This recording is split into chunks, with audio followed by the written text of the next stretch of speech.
আপনি যখন আপনার ইট কাঠের দেওয়াল ঘেরা উষ্ণ ঘরে শুয়ে আছেন, তখন জানালা দিয়ে হালকা একটু বাতাস প্রবেশ করলেই আপনি, আমি সেই ঠান্ডা বাতাস সহ্য করতে না পেরে জানালাটা লাগিয়ে দিই।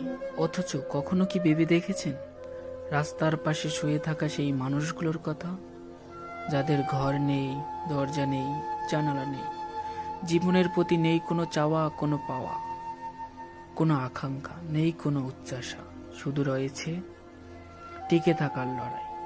আপনার ফেলে রাখা অব্যবহৃত অনেকদিন ধরে আলমারির কোনায় পড়ে থাকা সেই শীতবস্ত্রটি তাদের জীবনে একটুখানি উষ্ণতা এনে দিতে পারে।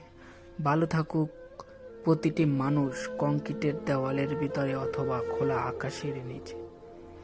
আপনার বাড়িয়ে দেওয়া সেই ভালোবাসার চাদরে আবৃত থাক শীতে কাঁপতে থাকা সেই শরীর।